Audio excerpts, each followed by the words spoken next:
Chaim and I first met in Bnei Akiva. I think it was during the 3 weeks that I heard him give a shiur. I think we were only 15 then. And I was quite impressed by the shiur. And I said, maybe that, that guy is going to be something someday. Both at an individual level and as teachers, he gave people tremendous freedom. There are a lot of great people who give shiurim, and while you're there, you're like, wow. But when you leave, you sort of wonder, what did they say? And with Rabbi Brovender, I never did that. I always felt like I left that room with something that I could take as a part of me and become my Torah. Rabbi Brovender is the most entertaining of Rosh Yeshiva, but there's one thing he never does. He never confuses comedy for content. For many of us, coming back to Israel was coming back to Judaism, and coming back to Judaism was coming to Israel.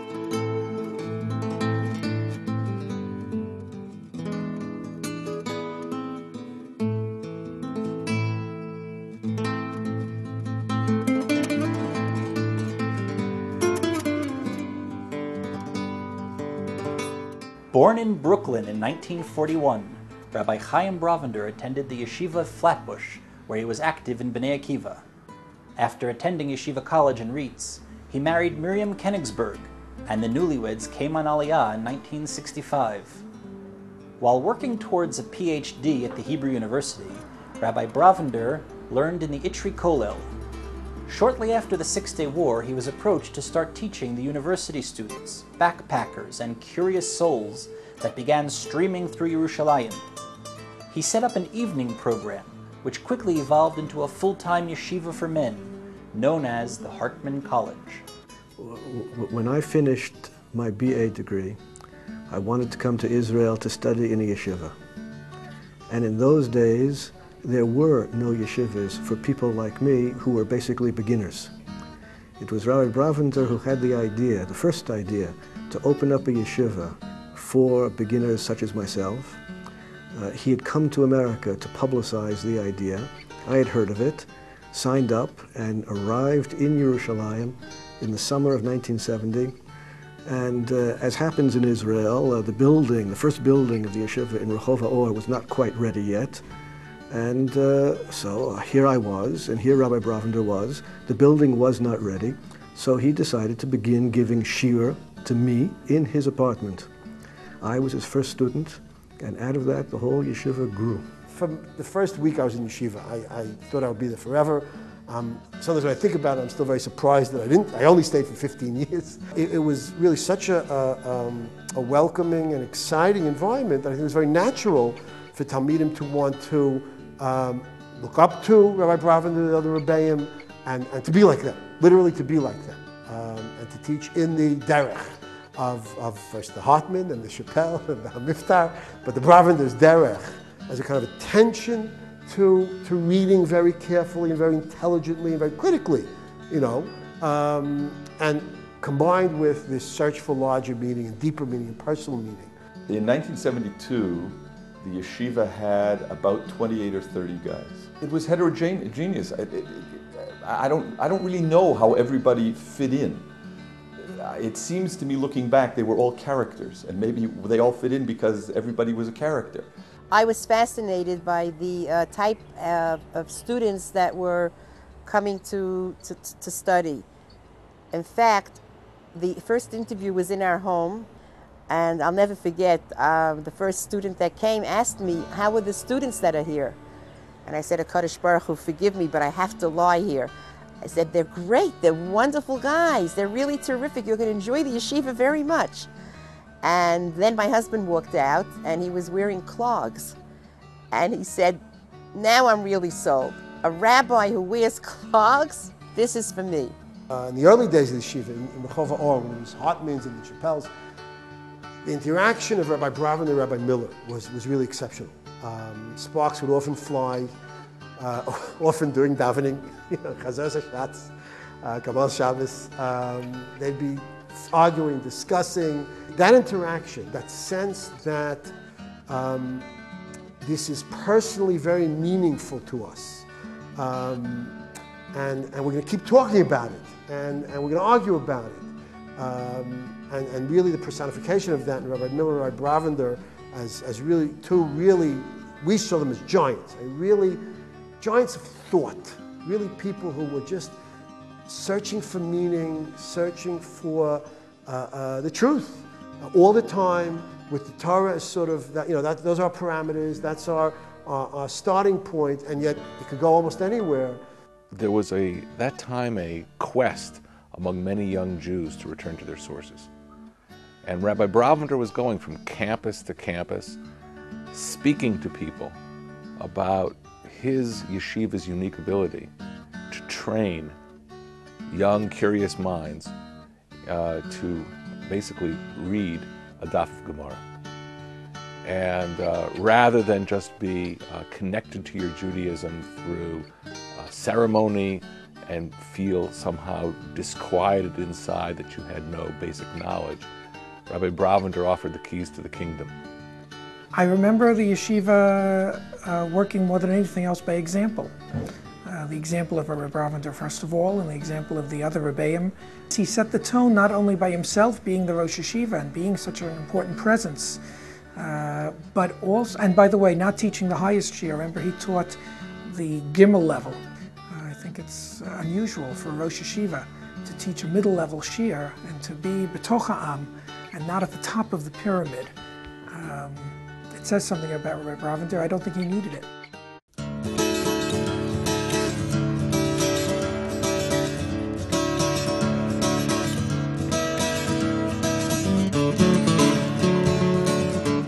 The first year was very much a pioneering effort. It began with 4 young women who had initially signed up for Rabbi Brovender's program for Balot Tshuva and beginners in Talmud in Yeshivat Itri. At the point that Rabbi Brovender decided he wasn't going to continue in Kiryat Itri, he thought that he would open up a men's yeshiva. The idea of opening up 2 institutions was a bit overwhelming for him. But the girls who had signed up for the program were up in arms because they said, "What are you going to do with us?"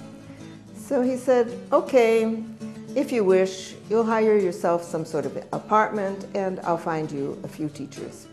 So that's how it began, with 4 determined young women who found themselves a flat on Rehov Aza. The women that were attending Chappelle's at the time were not necessarily even completely Shomer Shabbat.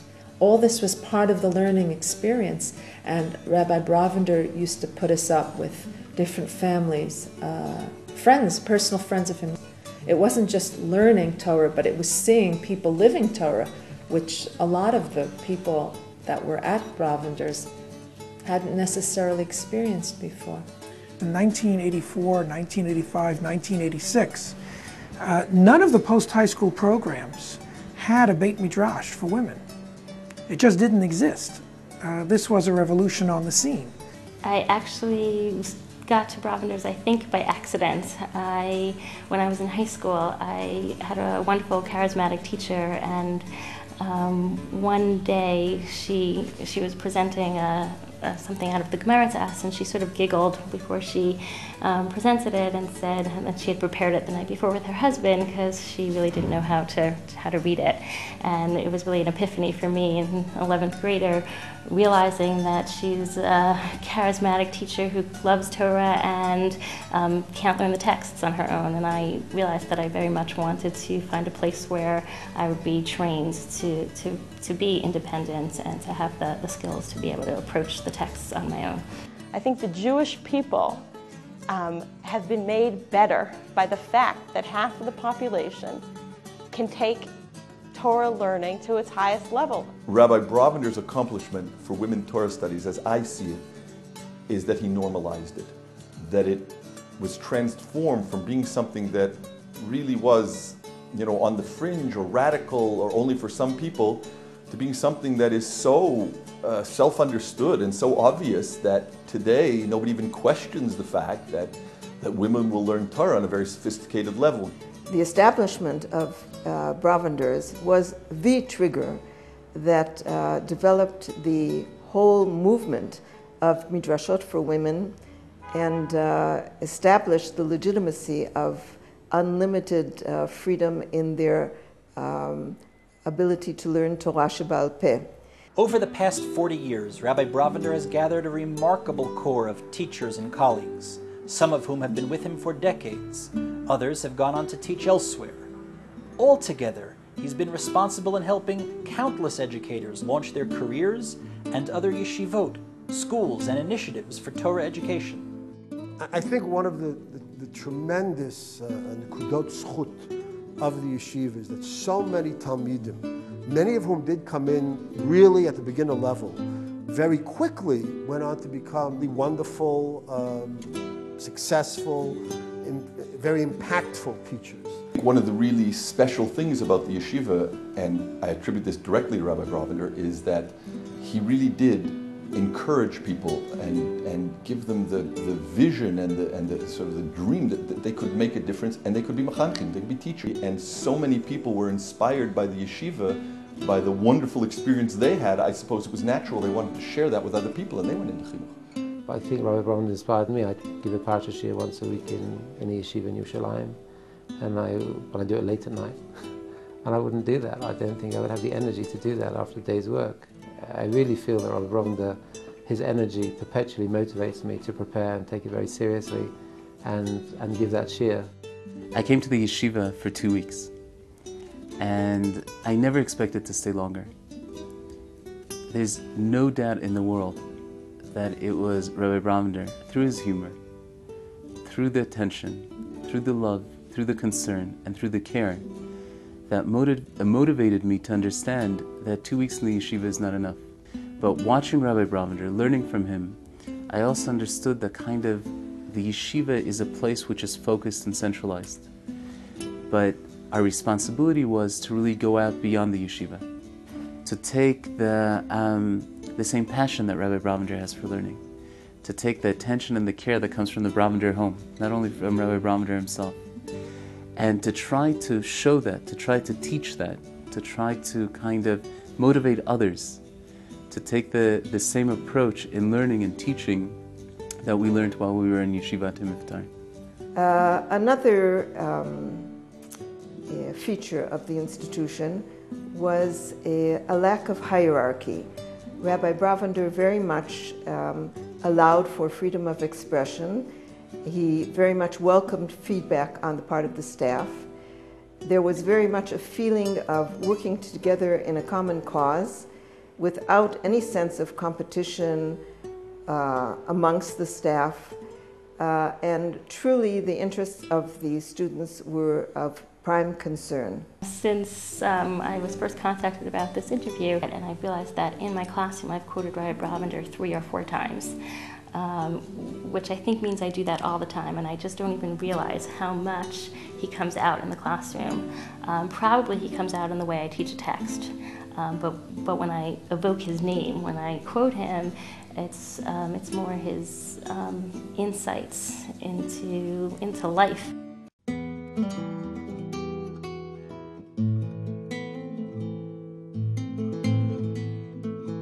Chaim has a real deep love for learning, and I think that's what comes across to the talmidim, and I think that's what how the talmidim feel after spending time learning in the Beis Medrash, learning Torah. Rabbi Brovender is remarkably committed to learning Torah and to teaching Torah. His love of learning and how Torah is a serious enterprise, how Torah has to be it's just ongoing through life. It doesn't stop. Respect for the text, respect for the Torah, which is in the text, is the foundation of the Brovender method. But similarly, in relating to other people, kavod habriot, the way one relates to other people in a manner of kavod, in a manner of dignity, honoring other people, rests at the foundation of Rabbi Brovender's many successes. Rabbi Brovender is also an ish chesed, and there were many small ways, but important ways in which you would see how much he cared for his students, how much he cared for the people who worked with him, how if someone was sick, he would always be going to the hospital. If somebody needed something, he would quietly arrange it for them. He was a role model to me of chesed as well. I could pick up the phone very early in the morning. I could pick up the phone early or late in the evening. And the fact that I know that there's that voice on the other end, and there's an opportunity to discuss things in a way where I know I'll get an honest answer. I won't be cajoled. There's no manhandling. There's no pushing. There's just a reaction, usually with a joke, that tells you exactly what Rabbi Brovender thinks. And I think the closeness and the uniqueness of the relationship is because I feel that there's not many people out there that could do that. He presented a facade of cynicism, but everybody knew underneath that there was a very kind person that was standing behind this facade. You felt that there was a considerable weight in terms of moral integrity and in terms of religious passion beyond that facade. I have one particular memory of Rabbi Brovender coming in, and he was wearing madim because he had just come back from Miluim, straight from Miluim, to give a shir, and all the girls were very impressed. You know, the Rav had walked in his madim, because how often did you have somebody in their military greens giving you a shir? I'd like to see Yeshivat Miftar and Rabbi Brovender and that whole period as being a beacon of sophistication and intellectual openness and honesty and integrity. That's not always so easy to maintain, but that Rabbi Brovender has fought valiantly to maintain. The first striking thing when you walk into the Beis Medrash in the early days, and you're looking for the Rosh Yeshiva, and there's Rabbi Brovender at the back of the yeshiva. So you don't see that in so many yeshivas. And I think this exemplifies Rabbi Brovender and defines him really, as I perceive him, as the ongoing student. Rabbi Brovender, his teaching is so wonderful because he is the ongoing student.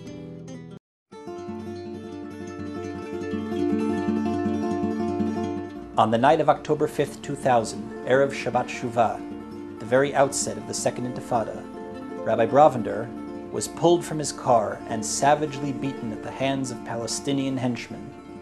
He was hospitalized off and on for the next 2 months. After Beit Jala and after the hospitalization and the surgery, as soon as he was able to, because of his great commitment to learning Torah, teaching Torah, and the talmidim, he was back as if nothing had happened. He got back in the car, got back to the yeshiva, drove to Efrat, drove back, and when he was not 100% perfect at all. But there was nothing you could do. You couldn't talk to him about it. He has a wonderful trait called being stubborn. He mentioned after the Sudat Hodaya that there was after his escape, Baruch Hashem, from a group of Arabs who attacked him. We all know the story. The Sudat Hodaya, many people praised Rabbi Brovender, as I'm sure they're praising him this evening, as a teacher of Torah. And Rabbi Brovender said that it was to that he objected the most, because that shouldn't be something remarkable in a Jewish person. Jewish people are meant to teach Torah. That's what every Jew should be, a teacher of Torah. Two different versions of what happened at Beit Jala. I know that I have the exact story, even though I wasn't there. He doesn't like to talk about it. He says, when people asked him, or I asked him, like, what do you think about what happened? He says, well, I'm just part of Jewish history. I don't know who else would ever say such a thing. Just part of Jewish history. Rabbi Chaim Brovender, a part of Jewish history, making Jewish history. 40 years of teaching and learning, 4 decades of creativity, initiative, and innovation, thousands of talmidim and talmidot, scores of colleagues, countless friends, a life of Torat Chaim and Ahavat Chesed. When I think of Rabbi Brovender and his influence, I think of somebody who has been a key in the revival of the Jewish people today, not by simply slogans, but by returning to the study of sources. People with very different ideas found very different paths in their personal life, and I think everybody who I ever spoke to would say, I think I got encouragement for that. I don't think Rabbi Brovender ever said, no, you shouldn't do that. That's the wrong way to do it. He had advice, he had encouragement, But he, both at an individual level and as teachers, he gave people tremendous freedom. I just recently saw a quote that reminded me of Rabbi Brovender, and it's attributed to Albert Einstein, that imagination is more important than knowledge. And I think that while Rabbi Brovender has a tremendous amount of Torah knowledge, it was and is his Torah imagination that perhaps is equally as important in terms of his being able to be mechadesh and to create new institutions and new ideas. Always a special treat to have Rabbi Brovender and Miriam come stay with us, because it also meant that he had as many of his students come visit as well, and it created a kind of Brovender aura in our home, and our children saw it. They saw that this was a special teacher, that his talmidim loved him and he loved them, and I think they were very fortunate to see that close hand. And also, sort of in a larger, more theoretical way, I think a voice of reasonableness and sanity in a not always simple Orthodox world. It's important to know that he's there. It's important to know that he's teaching, he's giving shiurim, he's saying things, he's writing things. I think that the entire Jewish people has been enriched by his courage, and more Torah has been learned, and more women have come closer to Hashem, and I hope that will influence the families that they raise, and those in turn, their children, will affect the communities that they're part of. And I really appreciate the courage that it took to do that, and the commitment to the Jewish people that it took to do that. I feel it so strongly, I can't even tell you. I feel like people forget. They're so used to they call it Brovenders, and people forget. People forget what it was like, that my mother didn't have the opportunity to learn, that our grandmothers didn't have the opportunity to learn. The entire face of modern Orthodoxy has been changed because women can learn in a serious way. And that's because of Rabbi Brovender. If I think about where I would be today without the influence of Rabbi Brovender's institution, without the influence of his teaching, the answer is fairly clear. Without Rabbi Brovender's having influenced me, today I would probably be rich.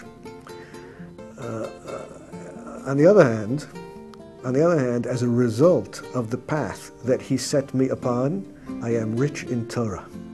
And that is something that I'm very happy about.